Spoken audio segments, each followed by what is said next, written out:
1979 में सऊदी बागियों के एक गिरोह ने खाना काबा पर कब्जा कर लिया और इनमें से एक शख्स ने खुद को इमाम मेहदी करार दे दिया। इस वाक़े ने तमाम इस्लामी दुनिया पर सख्त तारीख कर दिया। सन 1979 को वैसे तो तारीख में मुख्तलिफ वाक़यात की वजह से काफ़ी अहमियत हासिल है, लेकिन सऊदी अरब में यह साल मक्कातुल मुकर्रमा में खाना काबा पर किए जाने वाले हमले और 2 हफ्तों पर मुहीद मुहासरे की वजह से याद किया जाता है, जिसमें हज़ारों अफराद शहीद हुए और तकरीबन 1 लाख लोग मस्जिदुल हराम में महसूर होकर रह गए थे। 4 दिसंबर सन 1979 को सऊदी हुकूमत ने फ्रांसीसी कमांडोज, पाकिस्तानी फौज और सऊदी फौज की मदद से लड़ाई का खात्मा किया, जिसका आगाज 20 नवंबर को हुआ था, जब 400 से 500 शिद्दत पसंदों ने यकुम मुहर्रम 1400 हिजरी को नए इस्लामी साल के आगाज पर खाना काबा पर हमला करके 1 लाख इबादत गुजारों को मस्जिद में महसूर करके खुद इसका इंतजाम संभाल लिया था। हमलावरों की क़यादत करने वाले जहिमान बिन मोहम्मद बिन यूसुफ अल उतैबी का ताल्लुक नजद के एक बद्दू कबीले से था और वह सऊदी अरब के मारूफ आलिम दीन अब्दुल अजीज बिन बाज की तालीमात से निहायत मुतासिर था। अब्दुल अजीज बिन बाज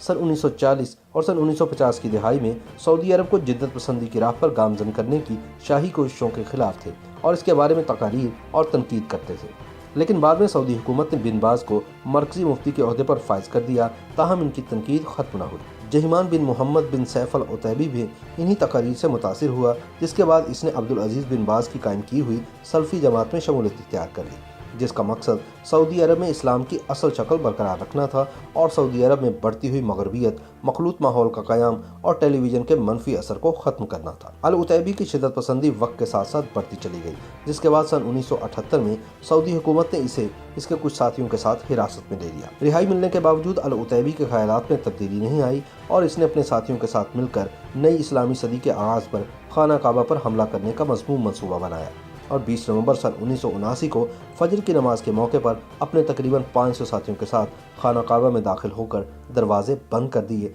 और 1 लाख नमाजियों को यरगमाल बनाकर मस्जिदुल हराम पर कब्जा कर लिया। अल उतैबी ने अपने बहनोई मोहम्मद बिन अब्दुल्ला अल कहतानी को इमाम मेहदी करार दिया। ये सदियों में पहला मौका था जब खाना काबा आम मुसलमानों के लिए बंद कर दिया गया था। सऊदी हुकूमत ने इस वाक़े से निमटने के लिए अपनी फ़ौज भेजी, लेकिन खाना काबा के तकद्दुस और कम तरबियत की वजह से सऊदी फ़ौज बगावत करने वालों के खिलाफ मुतासिर कुन कार्रवाई करने में नाकाम रही। सऊदी हुकूमत ने खफत से बचने के लिए मुवासलाती निज़ाम बंद कर दिया ताकि इस वाक़े के बारे में खबर महदूद रहे, लेकिन वो इसमें मुकम्मल तौर पर कामयाब न हुए। पाकिस्तान में इस खबर के आने के बाद इस्लामाबाद में अमरीकी सफारतखाने पर हमला कर दिया गया, क्योंकि ईरान की जानिब से सऊदी अरब में होने वाले वाक़े को अमरीकी और सेहूनी साजिश करार दिया गया था।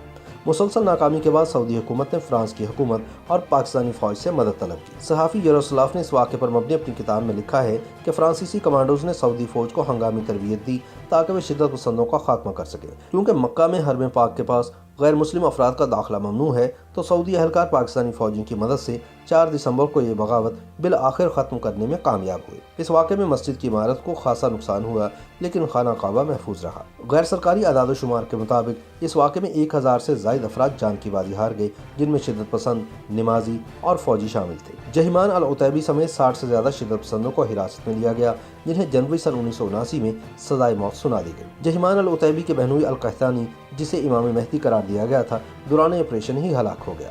इस वाक़े के बाद सऊदी हुकूमत ने मुल्क के उलमा से मुशावरत के बाद शरिया कवानीन के इतलाक़ का वादा किया, जिसके बाद से सऊदी अरब में मखलूत निज़ाम पर मुकम्मल पाबंदी लगा दी गई और मुल्क में साबिक़ बादशाह शाह फैसल और उस वक्त के बादशाह शाह खालिद की एतदाल पसंद पॉलिसियों को यकसर ख़त्म कर दिया गया। YouTube पर गूगली न्यूज देखने के लिए youtube.com की सर्च बार में गूगली न्यूज टीवी टाइप करें। गूगली न्यूज के पेज पर सुर्ख रंग के सब्सक्रिप्शन वाले बटन पर क्लिक करना ना भूलिए। YouTube पेज पर अपलोड होने वाली वीडियोस से बाखबर रहने के लिए बेल आइकन पर क्लिक कीजिए। आपको हर नई वीडियो के बारे में नोटिफिकेशन मौसूल हो जाएगा।